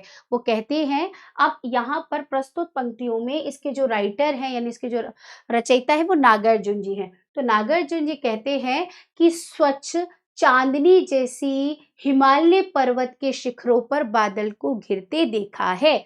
छोटे मोटे मोती जैसे अतिशय शीतल वारी कणों को, है ना, अतिशय मतलब होता है अत्यंत, और वारी मतलब हो शीतल मतलब ठंडे, और वारी मतलब होता है जल, यानी छोटे छोटे मोती को देखा है और अत्यंत शीतल अत्यंत ठंडे पानी के कणों को उन पर देखा है। किस पर देखा है? आगे जोड़ेंगे, मान सरोवर के उन स्वर्णिम, स्वर्णिम मतलब सोने जैसे, कमलों पर गिरते देखा है। ठीक है। तो सोने जैसे कमलों, मान सरोवर के सोने जैसे कमलों पर छोटे छोटे मोती जैसे अत्यंत शीतल जल के कणों को गिरते हुए देखा है। ठीक है। तुंग हिमालय के कंधों पर छोटी बड़ी कई झीलों के, और हिमालय पर कई प्रकार की झीलें पाई जाती हैं, जो क्या होती है? श्यामल यानी सांवली, ठंडी, स्वच्छ पानी में समतल देशों में आकर पावस की उमस आप तो समझते होंगे गर्मी को कहते हैं, और पावस मतलब होता है वर्षा, आकुल मतलब होता है व्याकुल या घबराहट होना। ठीक है, घबराना। ठीक है। तो तिक्त मतलब होता है कड़वे, मधुर, मधुर, बिस्तंतु, बिस्तंतु का मतलब बेटा मैं यहां लिख दे रही हूं, बिस्तंतु का मतलब होता है कमल की दंड जो होती है ना, उसके तंतुओं को कहा जाता है, उनके रेशों को कहा जाता है। अरे, रेशों को कहा जाता है। ठीक है। हंसों को तिरते देखा है यानी तैरते देखा है। अब वो यहाँ पर क्या कह रहे हैं कि कि हमने हिमालय के कंधों पर छोटे छोटे झीलों को देखा है और वहां से निकलकर समतल देशों में ठंडे ठंडे पानी को आते देखा है, और उन पानी में क्या होता है कि कड़वे और मधुर यानी कि कड़वे मीठे कमल की दंड के रेशों को, हंसों को खोजते हुए तैरते हुए देखा है। ठीक है। तो इसको आप ऐसे लिखेंगे कि पहले संदर्भ लिखेंगे, प्रस्तुत काव्य पंक्तियां हमारी पाठ्य पुस्तक हिंदी काव्य में जन कवि नागार्जुन द्वारा रचित बादल को घिरते देखा नामक कविता से लिया गया है। यह कविता उनके काव्य संग्रह प्यासी पथराई आंखों में संकलित है। प्रस्तुत पद्यांश में कवि नागार्जुन जी हिमालय की प्राकृतिक सौंदर्य का वर्णन करते हुए कहते हैं कि मैं निर्मल चांदी की समान श्वेत हिमालय की ऊंची ऊंची चोटियों पर बादल को घेरते हुए मनोरम दृश्य को देखा है। मैं छोटे छोटे मोती के समान चमकीले अत्यंत ठंडे जल के कणों को मान सरोवर में खिले हुए उन स्वर्णिम कमलों के ऊपर गिरते हुए देखा है। आगे कवि कहते हैं कि ऊंचे हिमालय पर्वतों के कंधे पर कई छोटी बड़ी झीलें हैं। उन झीलों का पानी बहुत साफ और ठंडा नीला झीला है। उन झीलों में दूर दूर के देशों से आए हुए हंस तैरते हुए दिखाई देते हैं। बरसात के मौसम की उमस से परेशान होकर वह मीठे तिक्त यानी हल्के कड़वे मीठे स्वाद वाले कमलों के रेशों को खोजते हुए झीलों में तैरते हैं। कवि नागार्जुन हिमालय के किस मनोरम दृश्य का वर्णन करते हैं? तो स्वर्णिम मोती जैसे जलकण और झीलों में तैरते हंसों का। एक दूसरे से व्युक्त, व्युक्त मतलब होता है अलग होना, ठीक है, बिछड़ना, बिछड़ना, अलग अलग रहकर जिनकी सारी रात बितानी होती, निशा मतलब रात्रि, काल में चिर, चिर मतलब लंबे समय से, अभिशापित मतलब जिनको श्राप मिला हो, बेबस उन चकवा चकवी, इन दोनों का नाम, ये दोनों पक्षी है बेटा, ठीक है। बंद हुआ क्रंदन, क्रंदन का मतलब होता है रोना, ठीक है। फिर उनमें उस महान सरोवर के तीरे, तीरे मतलब किनारे, अभी इसका अर्थ इकट्ठे बताऊंगी, ठीक है। शैवालों की हरी धरी पर, यहाँ ये क्या है, पेड़ों का नाम है, ठीक है। प्रणय, प्रणय मतलब होता है प्रेम, कलह छिड़ते देखा है। अब वो कहते हैं कि देखो चकवा चकवी एक प्रकार के पक्षी होते हैं बेटा, ये दिन भर तो साथ रहते हैं पर रात्रि में अलग हो जाते हैं। ये दोनों एक दूसरे से इतना प्रेम करते हैं कि रात को बिछड़कर ये बहुत रोते हैं। ये तब तक रोते हैं जब तक सुबह ना हो जाए। तो यही बात यहाँ पर लिखी है कि एक दूसरे से बिछड़कर अलग अलग रहकर जिनको सारी रात बितानी पड़ती है और रात्रि काल में लंबे समय से पता नहीं किस अभिशाप को ये लोग भोग रहे हैं, चकवा चकवी, ये तब तक इनका रोना बंद नहीं होता जब तक सूर्य की किरणें नहीं निकल आती हैं, ठीक है। और फिर सुबह होते ही सरोवर के किनारे शैवालों की हरी दरी पर इनको प्रेम करते हुए कवि ने देखा है, ठीक है। यही चीज यहाँ पर व्याख्या में लिखी है बेटा जी, आप इसे पढ़ लीजिएगा, ठीक है। चकवा चकवी का रुदन कब समाप्त हुआ और कवि उन्हें कब देखता है? तो उनका रुदन सुबह होते ही समाप्त हो गया है और कवि उन्हें इस मानसरोवर के किनारे हरी शैवाल पर प्रेम क्रीड़ा करते हुए देखा है। आगे, कहाँ गया धनपति कुबेर वह, कहाँ गई उसकी अलका, अलका उनकी नगरी का नाम है, ठीक है। कुबेर जो थे ना, जिनके पास बहुत धन था, उनकी नगरी का नाम है। नहीं ठिकाना कालिदास के व्योम वाहिनी गंगा जल का, ढूंढा बहुत परंतु लगा क्या मेघदूत का पता नहीं। कौन, व्योम मतलब होता है बेटा आकाश, ठीक है। कौन बताए यह यायावर, यायावर जो एक जगह स्थिर न रहे, जो एक स्थान पर स्थिर न रहे, ठीक है। यायावर बरस पड़ा होगा ना यहीं पर, जाने दो वह कवि कल्पित था, कवि की कल्पना में था। मैंने तो भीषण जाड़ों में नवचुंबी कैलाश शीर्ष पर महामेघ को झंझानिल से गरज गरज भिड़ते देखा। झंझानिल मतलब संघर्ष करते हुए, संघर्ष करते हुए देखा है, ठीक है। तो वो कहते हैं कि जो कालिदास ने अपनी रचना मेघदूत के अंदर कुबेर का वर्णन करा है और उन बहुत सारी चीजों का वर्णन करा है, तो वहां पर कवि पूछते हैं कि कहाँ गई उनका धनपति कुबेर और कहाँ गई उनकी नगरी, ठीक है, उनका ठिकाना कहाँ है, कुछ पता नहीं चलता। अरे छोड़ो, वो तो कवि की कल्पना है ना। मैंने तो भीषण जाड़ों में यानी बहुत भयंकर ठंडी में गगन के चूमने वाले कैलाश पर्वत पर महामेघ को यानी बादलों को क्या है, संघर्ष से लड़ते हुए देखा है, ठीक है। यही चीज यहाँ पर भी वर्णन है, आप लोग पढ़ लीजिएगा, ठीक है। कवि नागार्जुन कालिदास के मेघदूत को लेकर क्या कहते हैं? तो कवि कहते हैं कि कालिदास का मेघदूत केवल कल्पना था, क्योंकि उन्हें कैलाश पर्वत पर बादलों को तूफानी हवाओं से संघर्ष करते वास्तविक रूप में देखा है। आगे, दुर्गम बर्फानी घाटी में, दुर्गम मतलब जहां जाना कठिन हो, ठीक है बेटा, जहां जाना कठिन हो, बर्फानी घाटी में शत सहस्त्र, शत मतलब होता है सैकड़ों और सहस्त्र मतलब होता है हजारों फुट ऊंचे शिखर पर, अलख, अलख मतलब होता है जिसको देखा ना जा सके, जिसको देखा ना जा सके, नाभ से उठने वाले अपने ही उन्माद परिमल, परिमल मतलब होता है सुगंधित। अब इन सबका अर्थ एक ही साथ बताऊंगी बेटा, सुगंधित, ठीक है। कि ऊपर धावित, धावित मतलब होता है दौड़ना,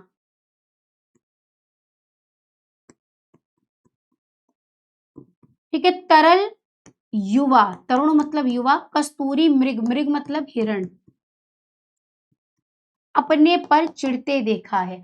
तो वो कहते हैं कि जहां पर जाना कठिन हो ऐसे बर्फ वाली स्थान पर मैंने सैकड़ों हजारों फुट ऊंचे स्थान पर, ठीक है, उन हिरणों को देखा है जो अपनी नाभि में स्थित कस्तूरी को खोजने के लिए वो इधर उधर भटकते हैं। कस्तूरी एक प्रकार का पदार्थ होता है जो कहाँ पाया जाता है, मृग यानी हिरण की नाभि में ही पाया जाता है, नेवल में पाया जाता है उसके। लेकिन उसको ये बात पता ही नहीं होती, उसकी खोज वो बाहर बहुत जगह ढूंढते ढूंढते करता है। जब उसको नहीं मिलता तो वो अपने आप पर ही झुंझलाने लगता है। उसी चीज को उन्होंने, कवि ने बताया है कि मैंने ये सारी चीजें देखी हैं। ठीक है, तो इसको आप पढ़ लीजिएगा। कस्तूरी मृग की कहानी से कवि मनुष्य को क्या संदेश देते हैं? तो कवि बताते हैं कि जैसे कस्तूरी मृग अपनी सुगंध को नहीं पहचानता, वैसे ही मनुष्य भी अपनी आंतरिक क्षमता को पहचान कर दुखी और असफल रहता है।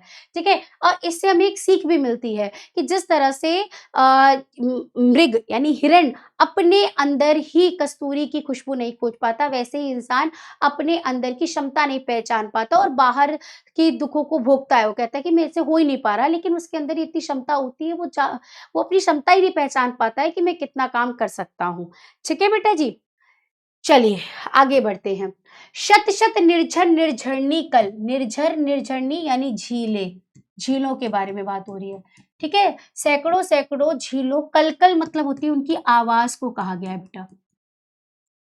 मुखरित, मुखरित मतलब आवाज होना, ठीक है, ध्वनि होना, ध्वनि। देवदारू, देवदारू पेड़ का नाम है बेटा। और कानन मतलब जंगल, जंगल। शोणित, शोणित मतलब होता है लाल। धवल मतलब होता है श्वेत। भोजपत्रों से छाई हुई कुटी के भीतर रंग बिरंगे सुगंधित फूलों से कुंतल को साजे। इंद्रनील की माला डाले शंख सरीखे, सरीखे मतलब जैसे। सुघर मतलब सुंदर, गले में। कानों में कुवले लटकाए यानी कमल, नील कमल, नील कमल लटकाए। शतदल रक्त कमल वेणी में। अब यहाँ पर वो क्या कहते हैं कि मैंने बहुत सारे झीलों की कलकल आवाज कहाँ देखी है, कहाँ सुनी है? देवदार के जंगलों में देखी है। और वहां पर लाल सफेद भोजपत्रों, भोजपत्र एक प्रकार की पेड़ की छाल को कहा जाता है बेटा। तो कहते हैं लाल सफेद भोजपत्रों से बनाई हुई कुटिया के अंदर रंग बिरंगे और सुगंधित फूलों के, फूलों को अपने बालों में सजाकर, और इंद्रनील यानी कि एक प्रकार के रत्न को कहा जाता है, गले में डाले हुए, सुंदर, शंख जैसे सुंदर गले में डाले हुए, कानों में, और कानों में नील कमल के फूलों को लटकाए हुए। किसको देखा है भाई? किन्नरों को देखा है। ठीक है, चलिए, तो प्रस्तुत पंक्तियों में कवि नागार्जुन जी कहते हैं कि आकाश में बादल छा जाने पर किन्नर प्रदेश की शोभा अत्यंत मनमोहक हो जाती है। उस समय सैकड़ों छोटे बड़े झरने अपनी कलकल की ध्वनि से देवदार के वनों को गुंजित कर देते हैं। लाल श्वेत भोजपत्रों से छाई हुई कुटी के किन्नर और किन्नरियों के जोड़े अंदर क्रीड़ा करते हैं और वे अपने केशव को रंग बिरंगे और सुगंधित फूलों अपने केशव को सजाए रखते हैं। वे शंख के समान अपने सुंदर गले में नीलम की माला पहने रहते हैं। वे अपने कानों में नील कमल का कर्ण फूल लटकाए रहते हैं और वे अपनी चोटी में सैकड़ों पंखुड़ियों वाले लाल कमल को धारण किए रहते हैं। बादलों से घिरे किन्नर प्रदेश में क्या दृश्य दिखाई देते हैं? तो सैकड़ों झरने देवदार वन को गुंजित करते हैं और किन्नर किन्नरियां सुगंधित फूल व नीलम आभूषणों से सजे कुटी में क्रीड़ा करते हैं, यानी खेल खेलते हैं। रजत रचित, अभी रजत मतलब होता है चांदी, रचित मतलब होता है मणि, मतलब बनी हुई, ठीक है, मणियों से, मणि खचित यानी मणियों से बनी हुई। कला में यानी कले, कला की वस्तु। पान पात्र, ठीक है, पान पात्र मतलब होता है कि शराब की, जो जिसमें शराब रखी जाती है ना, उसको कहा जाता है। ठीक है, तो द्वासन, अब क्या है? द्राक्षासन पुरत, रखे सामने अपने अपने। ठीक है, लोहित, अब लोहित मतलब है लाल। चंदन की त्रिपति पर, लाल चंदन की त्रिपति मतलब एक टेबल है जो लाल चंदन से बनी, और त्रिपति मतलब जिसके तीन पैर हो। ठीक है, त्रिपति मतलब तीन पैरों वाला।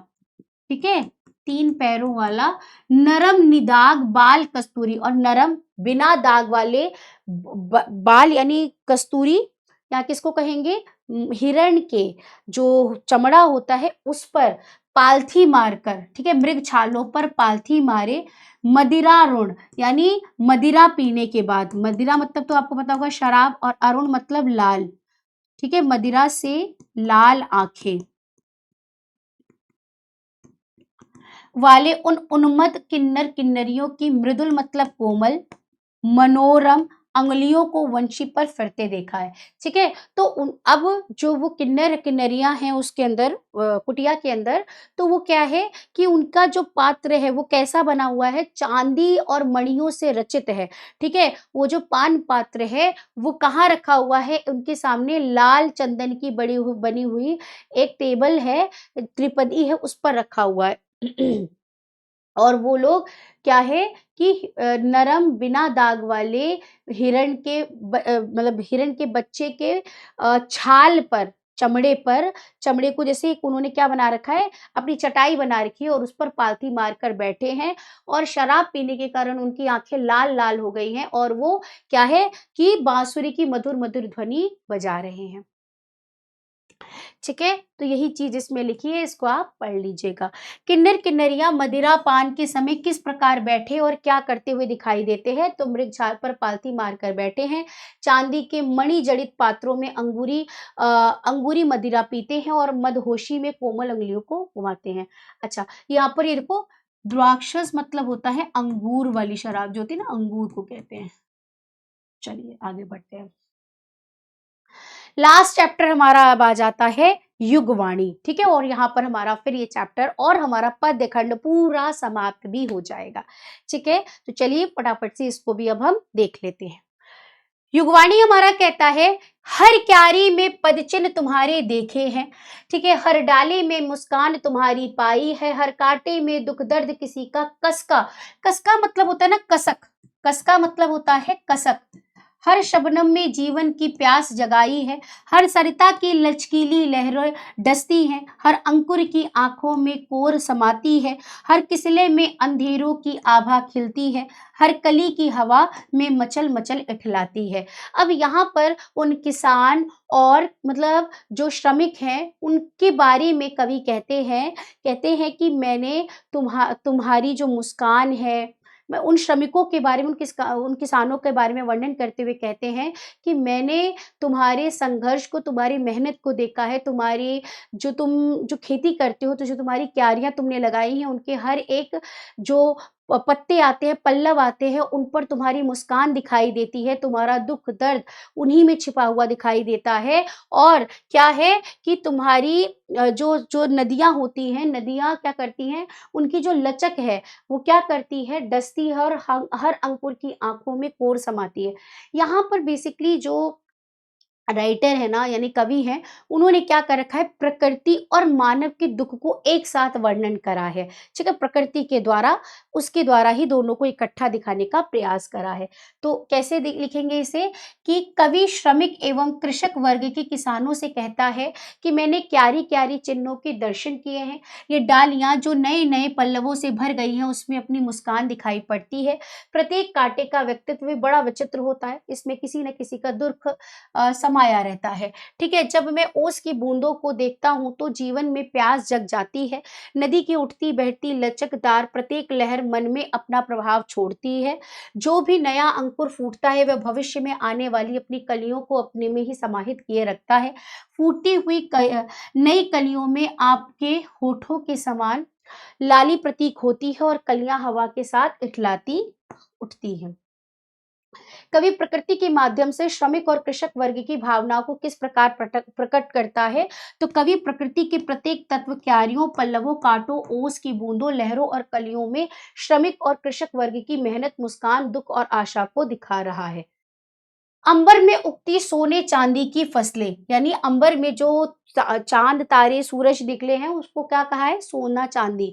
ठीक है। ये ज्वार बाजरे की मस्ती लहराती है, अंतर, अंतर मतलब होता है मन, मन में इसका बिंब, बिंब मतलब होता है परछाई, मन में इसकी परछाई दिखाई देती है। चांदनी सिंधु में सौ सौ ज्वार जगाती है, मैं कैसे इनकी मोहता से मुख मोड़ लूं, मैं कैसे जीवन से सौ सौ धंधे छोड़ दूं, दोनों के साथ ले चलना क्या संभव है, तन का मन का पावन नाता कैसे तोड़ दूं। अब इसमें वो ये कहते हैं कि मुझे जो ये प्रकृति के अंदर जो सोने चांदी के समान जो सूर्य तारे निकले हैं वो मोहित करते हैं। ठीक है। मैं मेरे मन को अंदर से क्या करते हैं, झकझोरते हैं, खुश कर देते हैं। और वो कहते हैं क्या जीवन के अंदर कर्म यानी काम और साथ ही साथ प्रकृति का जो आनंद है वो क्या नहीं लिया जा सकता। काश ऐसा होता कि दोनों चीजें कर ले सकते। वो कहते हैं कि मैं प्रकृति की सुंदरता की तरफ से अपना मुख मोड़ नहीं पा रहा हूँ, है ना, मैं ऐसा कर ही नहीं पा रहा हूँ। वो कहते हैं कि जीवन में जो सौ सौ धंधे यानी काम है, कर्म है के साथ क्या हम प्रकृति को साथ लेकर नहीं चल सकते हैं। ठीक है। तन का मन का पावन, ये तो नाता है, तो ये तो साथ चलना चाहिए। ठीक है, यही बात इसमें कही है, तो इसको आप एक बार पढ़ लीजिएगा। कवि प्राकृतिक दृश्यों से अपना मुख क्यों नहीं मोड़ सकता, तो कवि प्राकृतिक दृश्यों की मोहकता से इतना प्रभावित होता है कि वह अपने मन को बांध लेता है, इसलिए वह उनसे अपना मुख नहीं मोड़ सकता।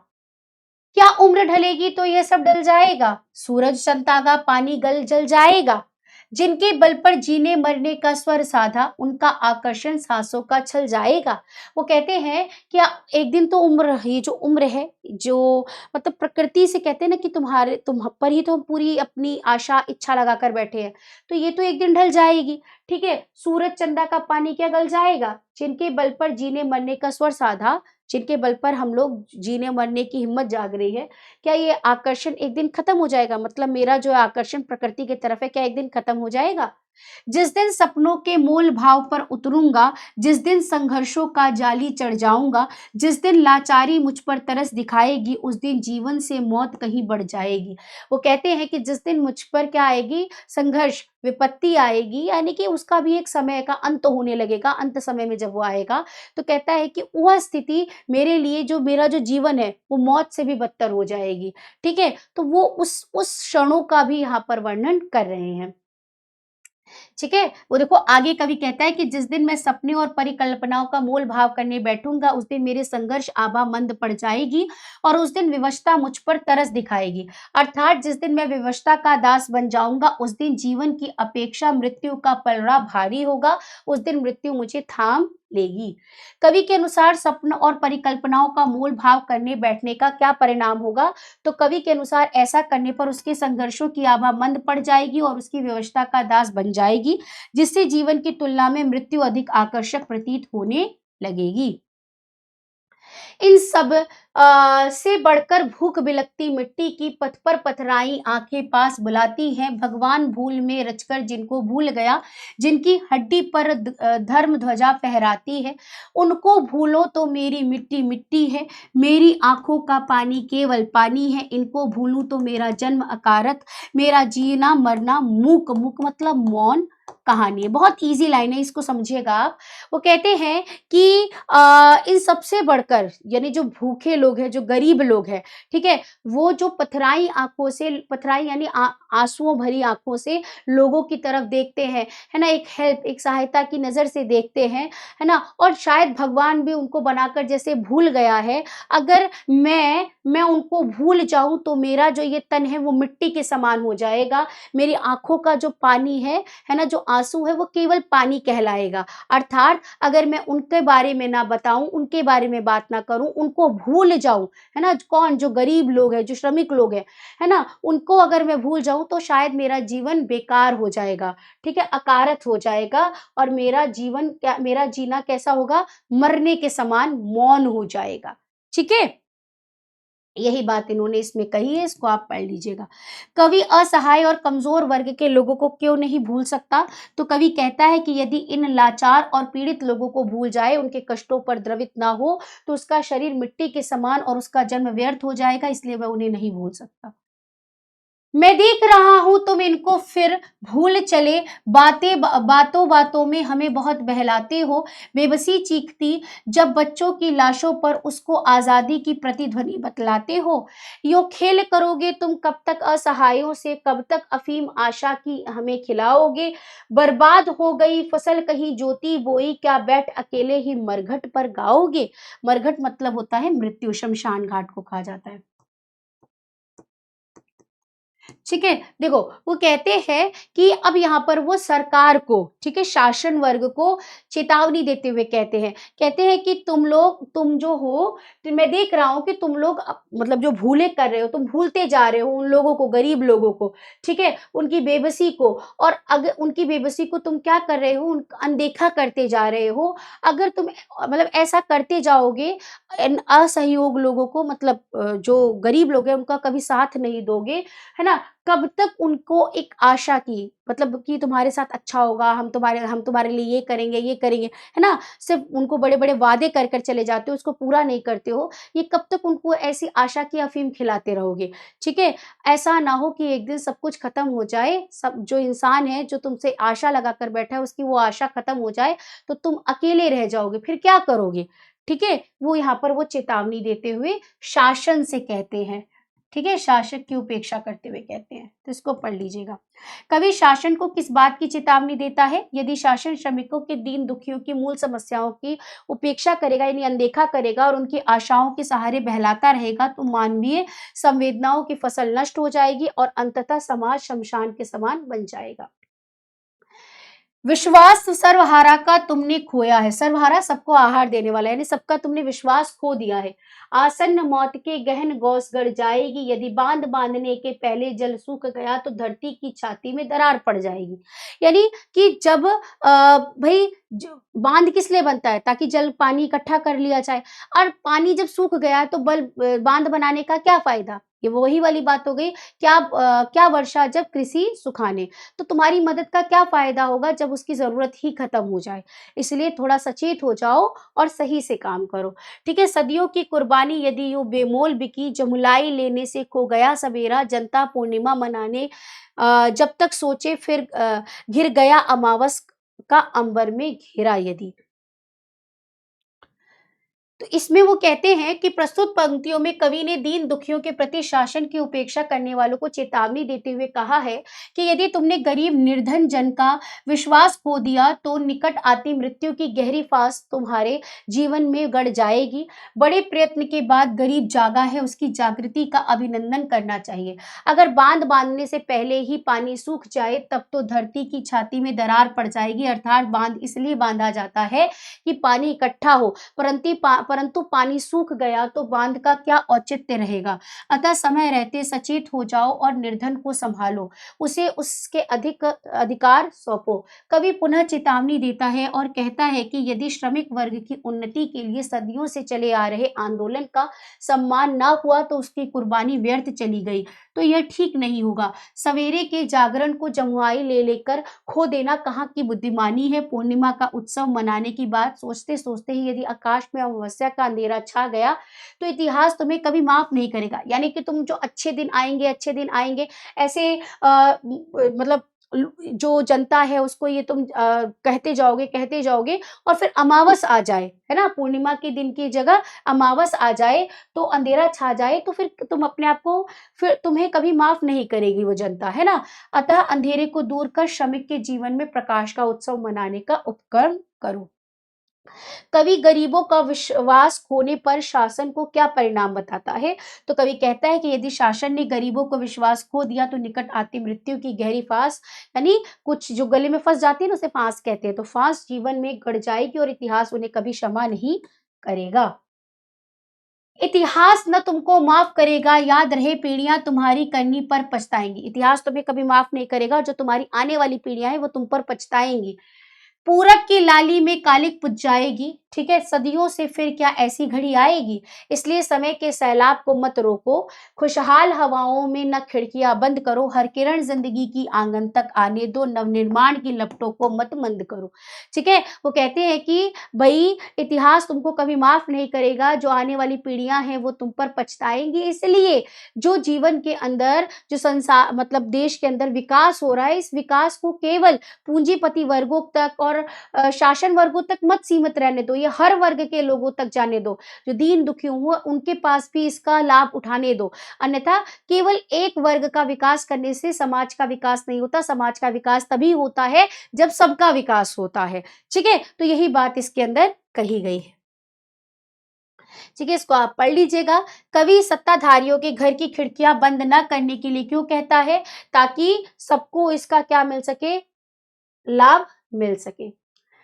इस नए सवेरे की लाली को देखो तो इसकी अपनी कितनी पहचान पुरानी है। भूभुआ स्वर्ग को एक बनाने आई जो युग की गायत्री सब छंदों की रानी है। तो इसमें कहते हैं कि आज चेतना का जो प्रभात हुआ है उसके लिए बहुत पुराने समय से संघर्ष होता रहा है। यानी जो आज खुशहाली आ रही है इसके लिए बहुत समय से प्रयत्न बहुत समय से पहले से कोशिश करते आ रहे हैं। इन नए सवेरों की लालिमा की पहचान बहुत पुरानी है। आज नवयुवक चेतना मतलब जो उसकी जो बुद्धि जागी है ना? गायत्री भूगोल भूलेख स्वर्ग लोक की क्षमता की प्रतिष्ठा करने का आह्वान कर रही है, इसका स्वागत करो। यानी कि जो विकास की लहर आई है उसका तुम स्वागत करो। ठीक है? तो प्रस्तुत पद्यांश में कवि किस नए परिवर्तन का स्वागत करने की बात कर रहे हैं? तो कवि इस नए युग में जो लंबे संघर्ष के बाद जागृति आई है उसका स्वागत करने की बात कर रहे हैं।